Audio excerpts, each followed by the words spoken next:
Okay बच्चे लोग, चलिए स्टार्ट किया जाए, है ना। सुनेंगे इधर, है ना। कल के क्लास में मैंने आपको बताया था electric field due to uniformly charge spherical shell, यही ना पढ़ाए थे। और एक क्वेश्चन दिए थे बनाने के लिए, तो आप लोग के पास इतना टाइम तो होगा नहीं घर में कि क्वेश्चन बनाए होंगे। अच्छा, बना लिए थे। चलिए बहुत अच्छा, वेरी गुड। तो देखेंगे, आंसर मिला लेंगे, है ना।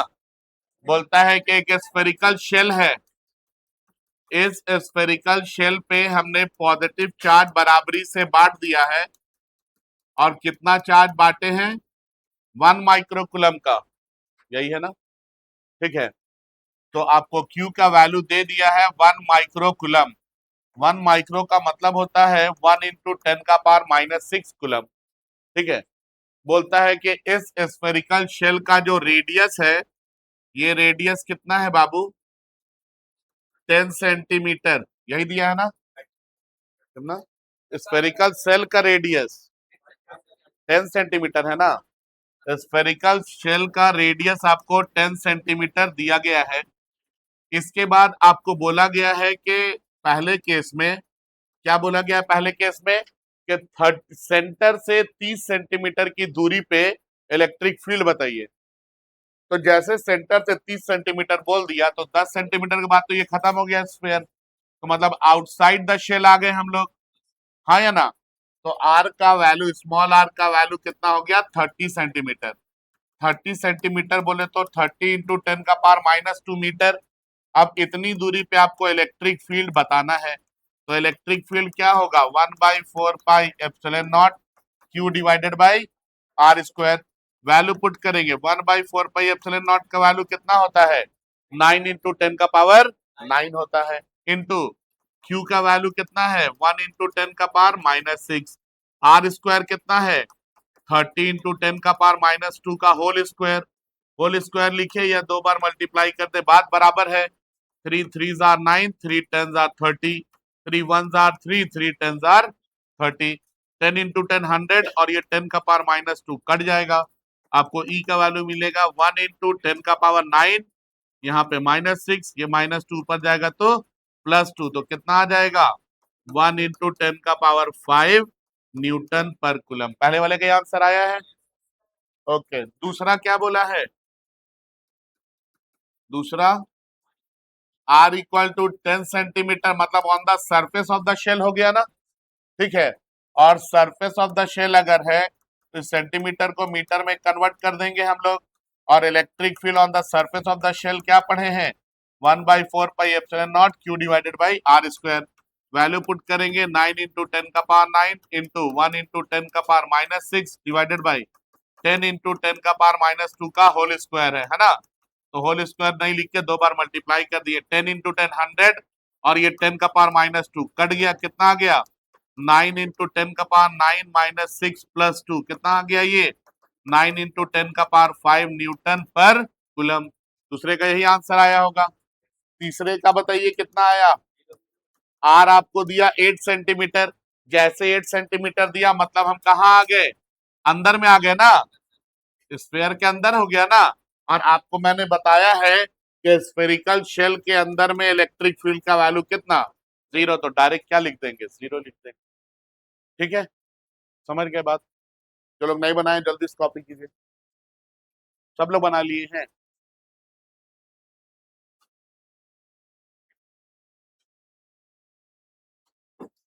चलिए तो आगे बढ़े।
हो गया, बढ़ जाए आगे, अब बढ़ जाए ना। नेक्स्ट देखिए, अभी हम लोगों ने इलेक्ट्रिक फील्ड पढ़ा है due to uniformly charge spherical shell, और ये जो डेरिवेशन आता है ये कितने नंबर में आता है, 5 मार्क्स में, ठीक है। इसके बाद दूसरा डेरिवेशन हम लोग को पढ़ना है, electric field due to long charge cylinder, electric field due to long charge cylinder, और electric field due to straight long wire, straight long wire. Exam में दोनों में से कुछ भी आ जाए, डेरिवेशन जो ये वाला बताएंगे यही करना है, ठीक है। या तो लॉन्ग चार्ज सिलेंडर बोल दे या स्ट्रेट लॉन्ग वायर बोल दे। अब सुनिए, पिछले 5 साल के सवाल में आपके बोर्ड में electric field due to electric dipole axial line, equatorial line, electric field due to uniformly charge spherical shell, और electric field due to large charge sheet, ये चारों जो है ये आ चुका है। पिछले 5 साल के पेपर में जो ये सवाल नहीं आया है वो ये वाला है, electric field due to long charge cylinder. तो मैक्सिमम चांसेस है इस बार आपके पेपर में आने का। समझ में आ रहा क्या बोल रहे हैं? आप 5 साल का पेपर उठा के देखिएगा, सब मिलेगा। Electric field due to electric dipole on axial line, equatorial line, sphere वाला बताए हैं वो, इसके बाद चार्ज शीट है वो बताएंगे, वो भी आया पिछले ही साल, वो आया है, ठीक है। लेकिन ये जो लॉन्ग चार्ज सिलेंडर है ये सवाल ऑलमोस्ट पिछले 5 साल से नहीं आया है, तो इस बार आप लोगों के आने का मैक्सिमम चांस है, ठीक है, याद रहेगा। चलिए देखेंगे इधर, हम लोग को इलेक्ट्रिक फील्ड बताना है due to long charge cylinder. Long charge cylinder के वजह से हम लोग को इलेक्ट्रिक फील्ड बताना है। तो सबसे पहले हम लोग करते क्या है कि एक लॉन्ग चार्ज सिलेंडर ले लेते हैं।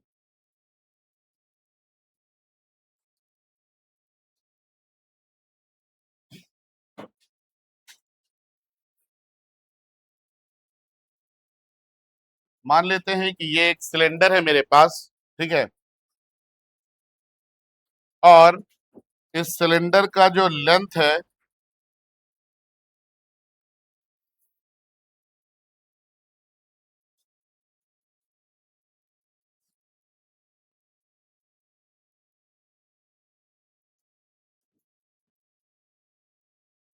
इस सिलेंडर का लेंथ हम मान लेते हैं कितना है, एल है, ठीक है। इस एल लेंथ के ऊपर मान लीजिए कि plus Q amount of charge uniformly distributed है। कितना charge? Plus Q amount of charge, ये यूनिफॉर्मली डिस्ट्रीब्यूटेड है,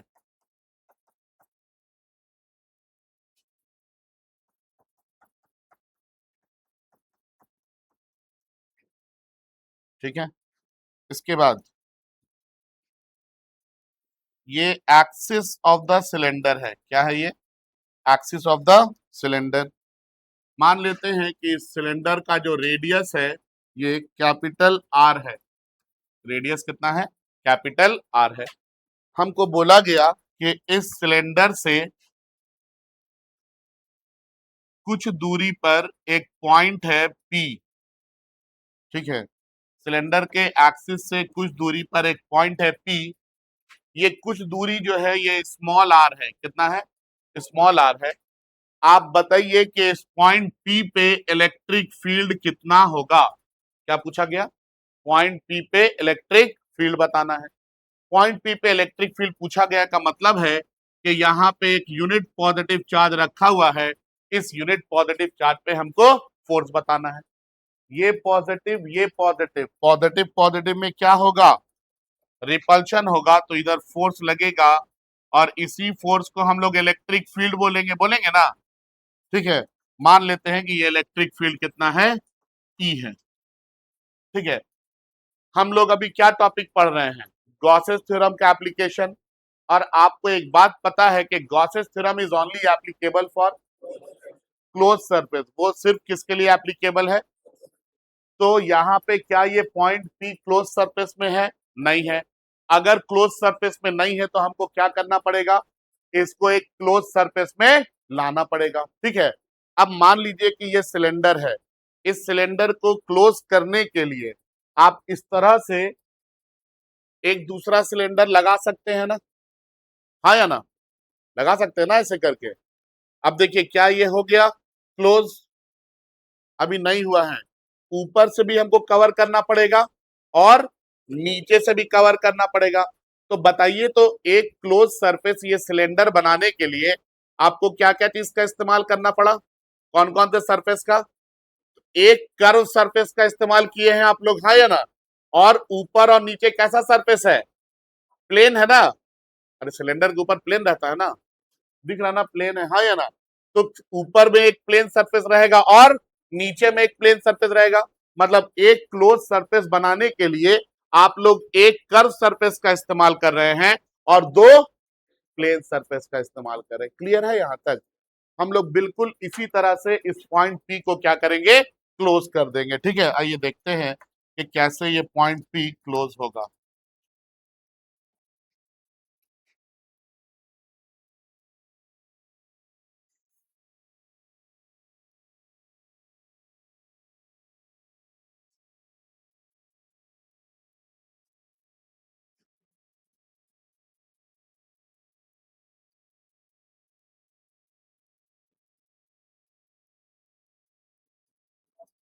ये देखिए हमने इसको क्या किया बाबू, क्लोज कर दिया।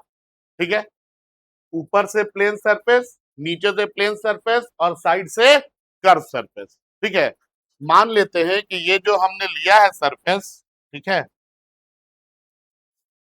इसका जो लेंथ है ये z है। कितना है इसका लेंथ?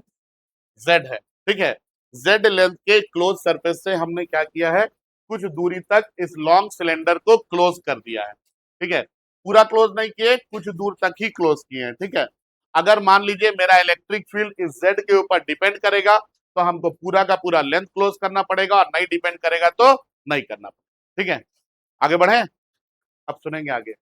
आप लोग इलेक्ट्रिक फ्लक्स निकालना सीखे हैं, लेकिन आप छोटे से सरफेस से सीखे हैं, हाँ या ना? ई डॉट डी एस करते हैं, और छोटे से सरफेस से जब आप फ्लक्स निकालते हैं तो फिर आप बड़े सरफेस से भी फ्लक्स निकाल सकते हैं।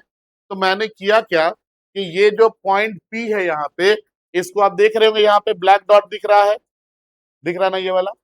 इस छोटे से सरफेस से हम इसको क्या करते हैं, कवर कर देते हैं। क्या करते हैं, यहाँ पे एक छोटा सा सरफेस हम इसका कंसीडर करते हैं, और इस छोटे सरफेस को हम बोल देते हैं कि ये क्या है, डीएस है। कितना एरिया है? डीएस एरिया है। अगर बच्चों हम ये डीएस एरिया से फ्लक्स निकाल लेंगे तो हम पूरे के पूरे कर्व सरफेस से फ्लक्स निकाल लेंगे। निकाल सकेंगे ना? समझ में आ रहा क्या बोल रहे हैं? अगर छोटे से सरफेस से निकाल लेंगे, यहां से फ्लक्स निकाल लेंगे, तो पूरे के पूरे कर्व सरफेस से फ्लक्स हम निकाल सकते हैं। ठीक है, अब बताइए, अगर हमको बोला जाए कि ये ई डॉट डीएस है और डीएस के ऊपर एरो लगा है, मतलब वेक्टर है, तो अगर हम पूछेंगे कि ये जो वेक्टर एरिया है इसका डायरेक्शन आप किधर दीजिएगा, तो क्या बोलेंगे आप लोग? वेक्टर एरिया का डायरेक्शन किधर जाएगा? इधर जाएगा, हाँ या ना? परपेंडिकुलर इधर ही बन रहा है ना, तो इस वेक्टर एरिया का जो डायरेक्शन हम लोग देंगे, ये किधर देंगे? इस साइड पे देंगे। ये वेक्टर एरिया का डायरेक्शन हो गया। दिए हुए एरिया पे परपेंडिकुलर यही है ना? हाँ, चलिए ठीक है। तब अब देखिए एक चीज समझिए, ये जो डीएस आपको यहाँ पे डीएस से आप फ्लक्स निकालेंगे, जब आप इसको इंटीग्रेट करेंगे तो ये सिर्फ आपको कर्व सरफेस से फ्लक्स देगा। लेकिन आपके पास दो सरफेस और है, कौन सा? Plane surface. किधर? ऊपर और नीचे। तो प्लेन सरफेस से भी तो फ्लक्स निकालना होगा ना, हाँ या ना? मान लेते हैं कि यहाँ पे कोई एक पॉइंट है पी डैश,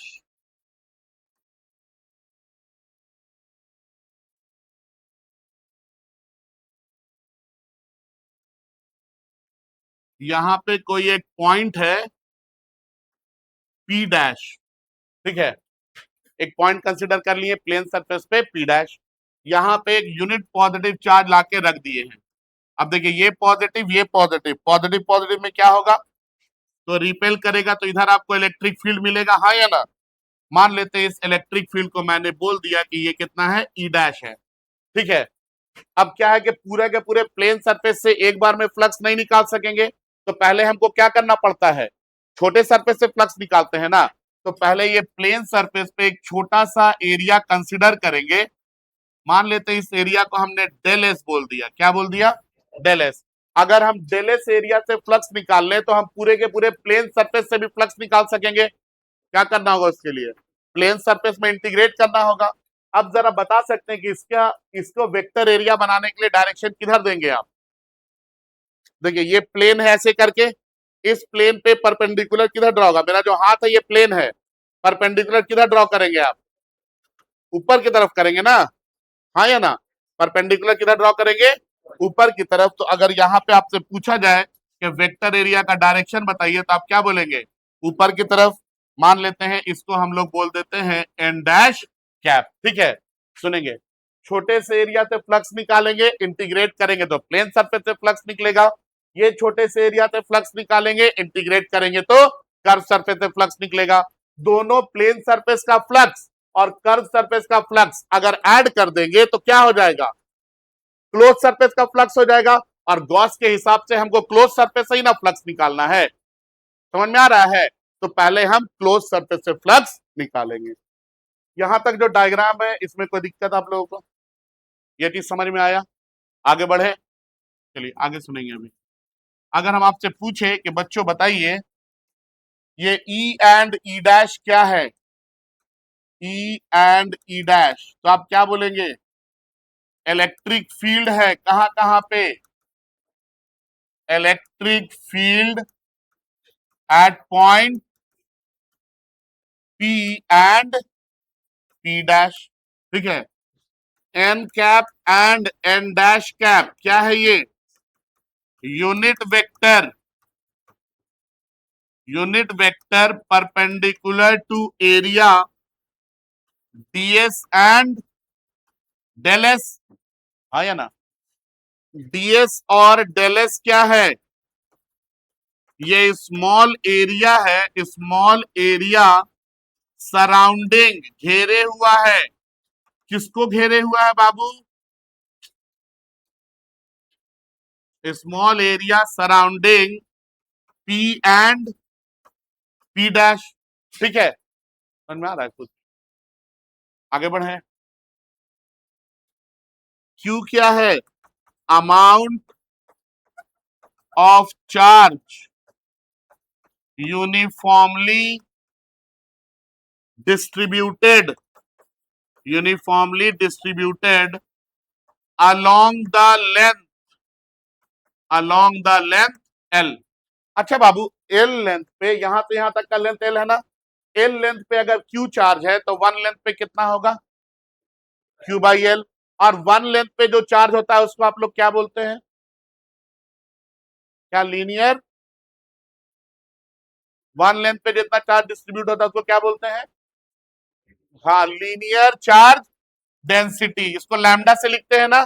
तो यहाँ पे इसका लीनियर चार्ज डेंसिटी मान लेते हैं कितना है, लैम्डा है। लैम्डा अगर बोला जाए तो ये क्या है, लीनियर चार्ज डेंसिटी, जिसको आप क्या लिखते हैं, चार्ज पर यूनिट लेंथ। तो दिक्कत यहां तक नहीं ना, आगे बढ़े ना, चलिए आगे। अगर अब आपको हम बोले कि बताइए electric flux, electric flux through area, through area del S, del S area से कितना फ्लक्स, तो आप क्या बोलेंगे, सर यहाँ पे फ्लक्स डेंसिटी ई डैश है और एरिया कितना है, डेल एस है। तो फ्लक्स को आप लोग क्या लिखेंगे, ई डैश डॉट, इधर देखिए बात नहीं, E dash dot del S, क्या आ जाएगा ये, क्या लिख सकते हैं इसको, E dash del S into, और यहां पे आप थीटा बता सकते हैं कितना है, देख लीजिए, देख के ही पता चल रहा है कितना है, 90 डिग्री है ना। ई और डेल एस में जो कितना एंगल बन रहा है, 90 डिग्री का एंगल बन रहा है। तो थीटा का वैल्यू यहाँ पे कितना पुट करेंगे हम लोग, थीटा को हम 90 डिग्री पुट करेंगे तो आपको मिलेगा E dash dot del S is equal to E dash del S into cos 90।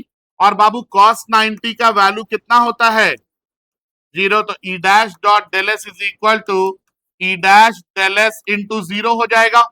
अब ये क्या आ जाएगा E dash dot del S this is equal to कितना 0। तो दिक्कत यहाँ पे नहीं ना। आगे बढ़े, ये आपने छोटे से एरिया से फ्लक्स निकाला कितना आया 0।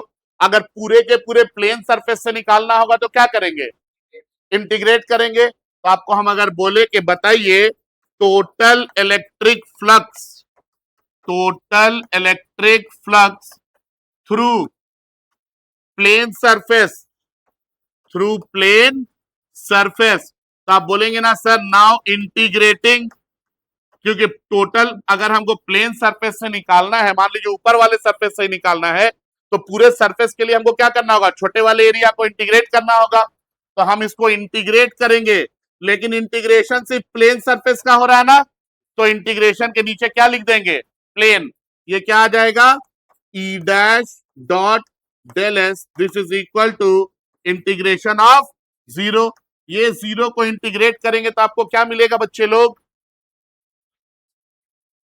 बोलिए क्या मिलेगा 0 ही मिलेगा, हाँ या ना।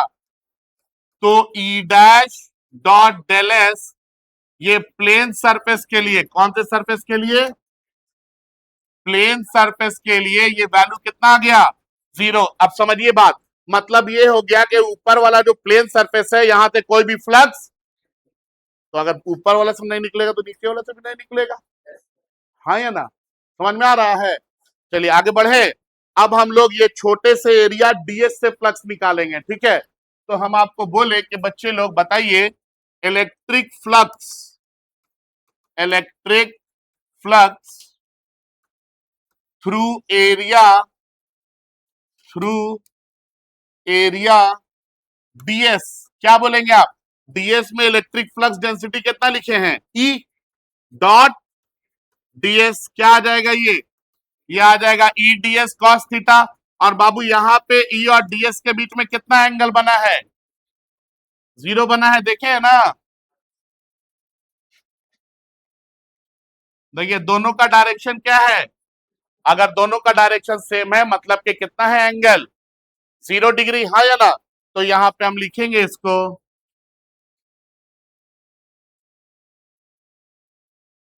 कि थीटा जो है यहाँ पे कितना है 0 डिग्री है। तो हमको क्या मिलेगा E dash dot dS this is equal to E dS into cos 0। और कॉस 0 का वैल्यू क्या होता है बच्चे लोग, कॉस 0 का वैल्यू 1, तो ई डीएस इंटू 1। तो आपको डीएस एरिया से कितना फ्लक्स मिल गया ई इंटू डीएस। ये अभी आपने छोटे से एरिया से निकाला है, ये जो एरिया दिखा रहे थे, हाँ या ना।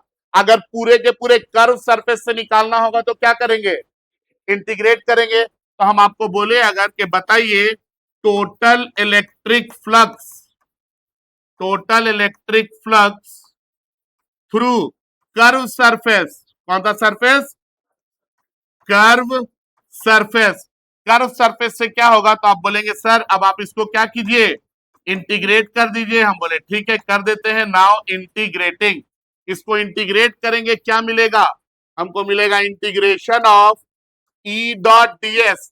लेकिन इस बार जो इंटीग्रेशन होगा वो सिर्फ किसका होगा कर्व का, क्योंकि प्लेन का तो कर दिए ना हम लोग, हाँ ये ना समझ में आ रहा है। तो यहाँ पे हम लोग कर्व सरफेस को सिर्फ इंटीग्रेट करेंगे, this is equal to E into integration of dS. और ये भी क्या है कर्व सरफेस, ये बता रहा कर्व सरफेस एरिया किसका सिलेंडर का, हाँ या ना।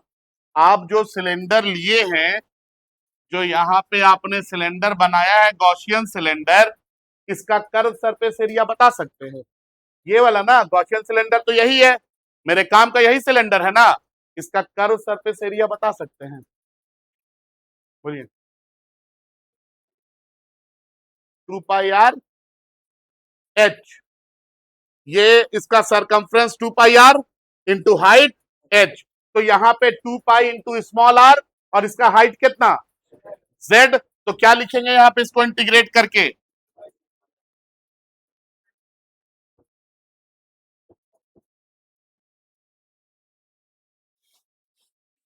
क्या लिखेंगे इसको? Integration of curve surface E dot ds this is equal to E into 2πr into z। ठीक है, अब देखिए आपने प्लेन सरफेस से भी फ्लक्स निकाल लिया, आपने कर्व सरफेस से भी फ्लक्स निकाल लिया।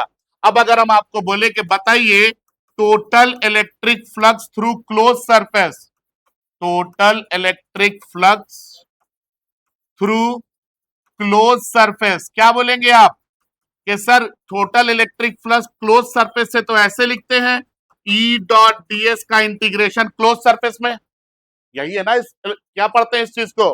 टोटल इलेक्ट्रिक फ्लक्स कहां से? क्लोज सरफेस से। तो इसको हम ऐसा लिख सकते हैं क्या? इलेक्ट्रिक फ्लक्स कर्व सरफेस से, मतलब E dot ds plus 2 into electric flux plane surface से। नहीं समझे? 2 क्यों किए? क्योंकि दो प्लेन है ना, एक प्लेन ऊपर में और एक प्लेन नीचे में है। कर्व सरफेस में आपने कितना फ्लक्स निकाला है? E dot ds curve surface के लिए कितना फ्लक्स है? E इंटू 2πr इंटू, और प्लेन सरफेस से कितना निकाले हैं? तो ये वाला टर्म तो जीरो ही हो जाएगा। तो इलेक्ट्रिक फ्लक्स आपका क्लोज सरफेस से कितना आ गया बाबू? E into 2πr into z। इसको बोल दिए इक्वेशन नंबर 1। यहां पे मैंने क्लोज सरफेस से फ्लक्स निकाला है, क्या इस्तेमाल करके? Method of integration. लेकिन हमको गॉस ने भी तो सिखाया है ना क्लोज सरफेस से फ्लक्स निकालने के लिए, सिखाया है नहीं? नहीं, क्या बताया है गॉस थ्योरम से? From Gauss's theorem, Gauss's theorem से हमने क्या सीखा है कि टोटल इलेक्ट्रिक फ्लक्स जो क्लोज सरफेस से निकलता है वो किसके बराबर? Q inside by epsilon not. तो दिक्कत नहीं ना? क्या आप बता सकते हैं कि इस क्लोज सरफेस के अंदर कितना चार्ज होगा? इस क्लोज सरफेस के अंदर कितना चार्ज होगा? क्लोज सरफेस यहां से लेके यहां तक है ना, कितना चार्ज होगा? कितना बताइए, थोड़ा दिमाग लगाइए। देखिए इधर, ये जो क्लोज सरफेस है यहां से यहां तक, जिसका हाइट z है, इसके अंदर कितना चार्ज होगा?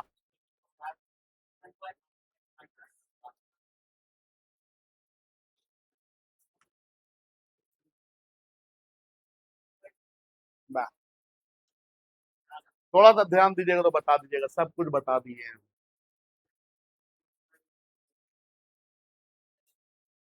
हाँ, थोड़ा सा ध्यान दीजिएगा तो बता दीजिए।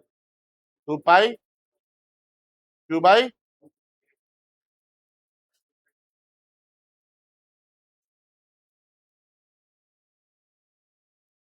अरे सिंपल ऐसे ही, वन लेंथ में कितना चार्ज है? लैम्डा। लैम्डा क्या है? लीनियर चार्ज डेंसिटी है ना, मतलब वन लेंथ में कितना चार्ज है? इसका लेंथ कितना है? जेड लेंथ में कितना होगा? Lambda into Z. अरे 1 रुपए में 2 टॉफी, 5 रुपए में क्या तो मिलेगा? 10 तो मिलेगा ना यार, समझ में आ रहा है? तो वन लेंथ में कितना चार्ज है? लैम्डा। जेड लेंथ में कितना होगा?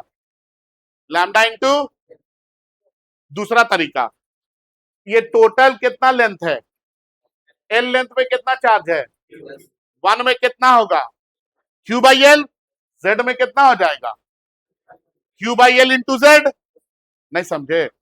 तो यही चीज यहां पे लगाएंगे, ठीक है?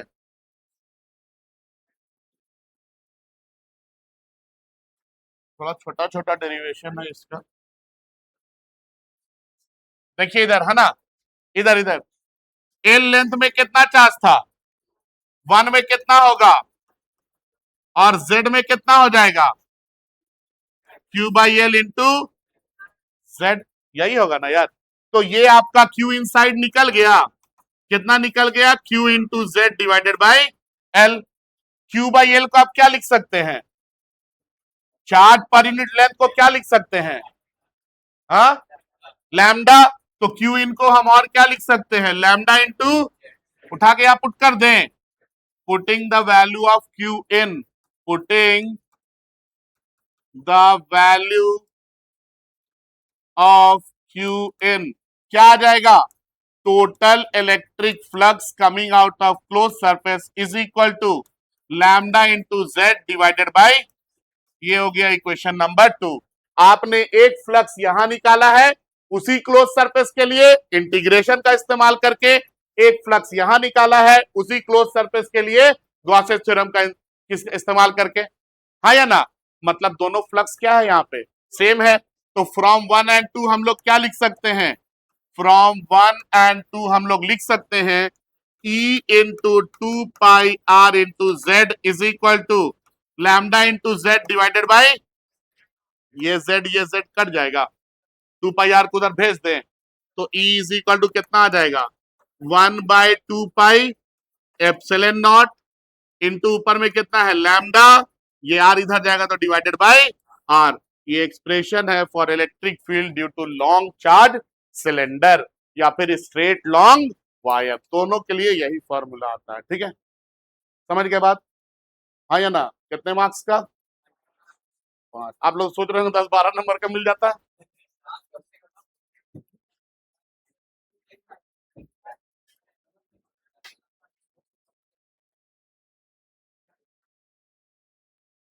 इतना छोटा तो है।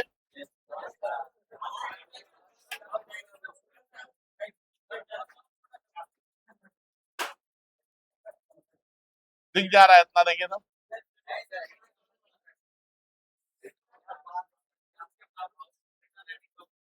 दिख जा रहा है, कॉपी कीजिए।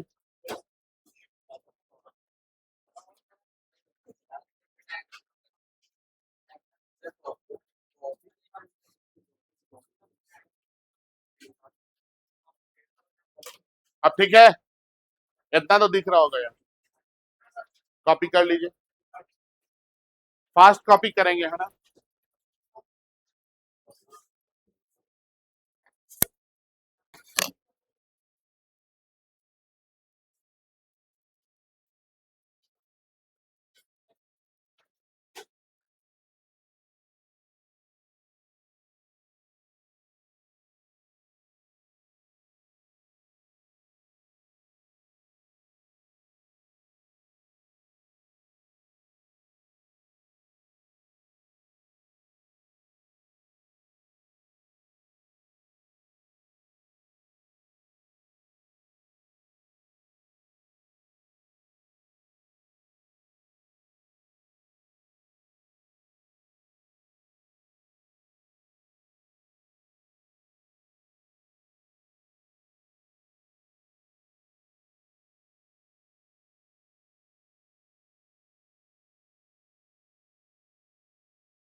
जलता कि बंद हो गया बाबू, निकाल के देखो तो जलता कि बंद हो गया।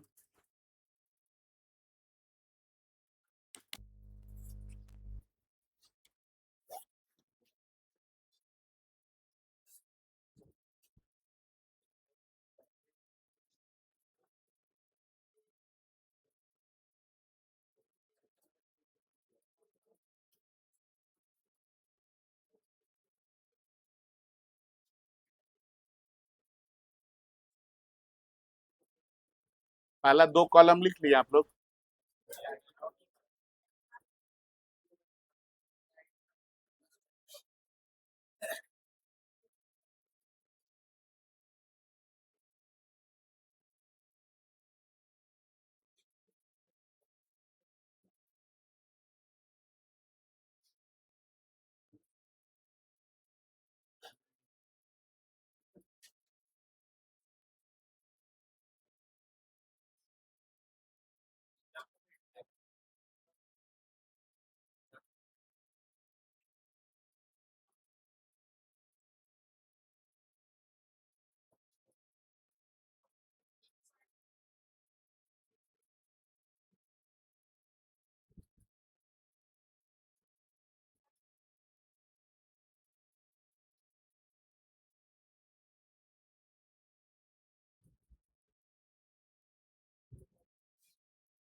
आगे ऐसा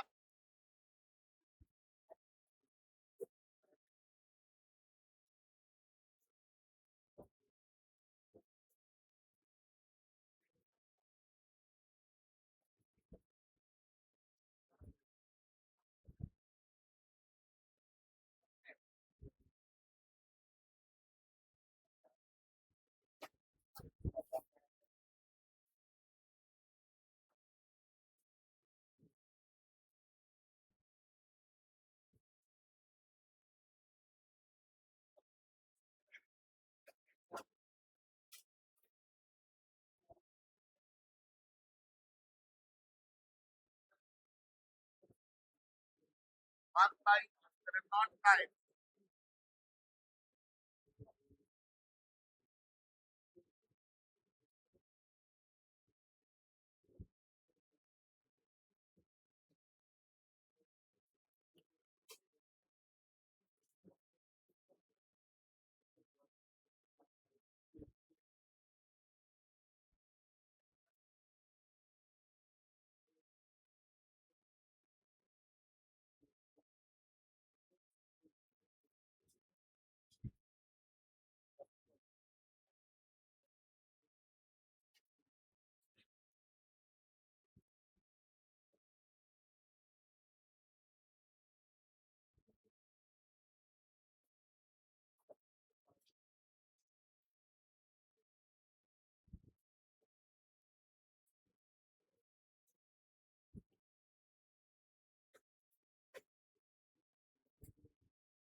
इसको बनाने के बाद ये कॉपी करेंगे, है ना, ये क्वेश्चन को सॉल्व करना है।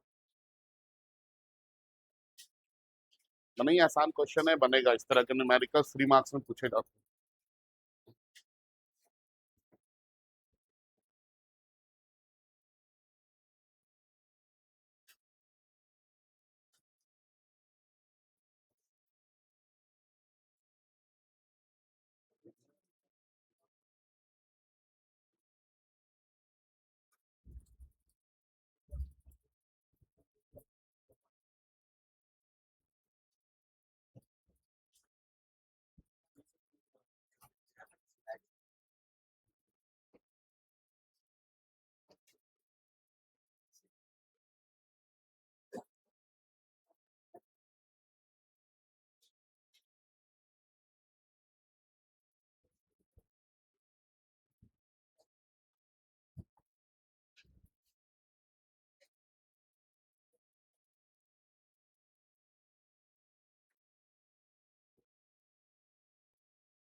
From the axis of cylinder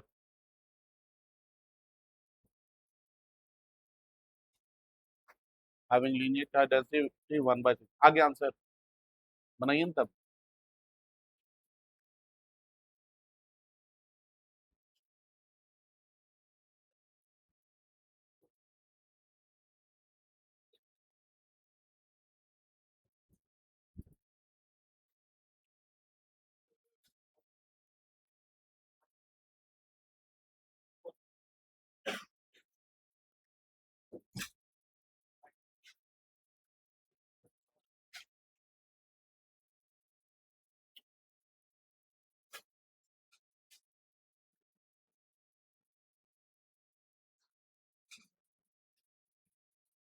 देखिए सवाल देख लीजिए, बोलता है एक सिलेंडर है,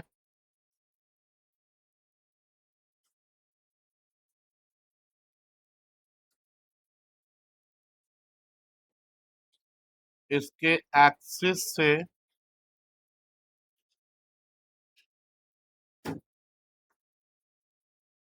इसका रेडियस कितना दिया है, 6 सेंटीमीटर, रेडियस दिया है 6 सेंटीमीटर, कैपिटल आर, रेडियस दिया है 6 सेंटीमीटर, है ना। बोलता है कि इसके एक्सिस से कितनी दूरी पे, 30 सेंटीमीटर की दूरी पे, मतलब आउटसाइड द सिलेंडर बोला जा रहा है ना। इलेक्ट्रिक फील्ड बताना है, तो आपको क्वेश्चन बता दिया है कि स्मॉल आर का वैल्यू है 30 सेंटीमीटर, 30 सेंटीमीटर बोले तो 30 × 10⁻⁻2 मीटर, और आपको लीनियर चार्ज डेंसिटी भी दे दिया, मतलब लैम्डा का ही वैल्यू दे दिया है, कितना दे दिया है, 1/6 कूलम पर मीटर। आपको बोला बताइए इलेक्ट्रिक फील्ड कितना होगा, तो E इक्वल टू क्या होता है, 1/2πε0 इंटू λ/r, यही पढ़े हैं ना। देखिए 1/4πε0 का वैल्यू पता है ना हम लोगों को, तो अगर 2πε0 है तो हम इसको अगर 2 से मल्टीप्लाई और 2 से डिवाइड करेंगे तो 4πε0 हो जाएगा इंटू λ/r। अब बताइए E इक्वल टू क्या लिख सकते हैं हम लोग, 2 इंटू 1/4πε0 को क्या लिखेंगे, 9 इंटू 10⁻9, λ/r है ना। लैम्डा का वैल्यू कितना है, 1/6, और r का वैल्यू कितना है, 30 इंटू 10⁻²। आ जाएगा आंसर कितना, 3 3 are 9, 3 2 are 6, 2 1 are 2, 2 1 are 2, 3 1 are 3, 3 10 are 30। कितना आ गया ये आ गया E is equal to 1 into 10⁻9, ये 10 है, 10⁻2 है, तो 10⁻1 बचा, ये ऊपर चला जाएगा तो 10⁻+1 हो जाएगा, तो E is equal to 1 into 10⁻10 newton per coulomb. ठीक है, इस तरह क्वेश्चन मिलेंगे तो बना लेंगे आप लोग। ओके, तो ये टॉपिक हमारा यहाँ पे होता है समाप्त। अगले क्लास में अगला नया टॉपिक पढ़ेंगे हम लोग, electric field due to large charge sheet. ठीक है। Thank you, that's all for today.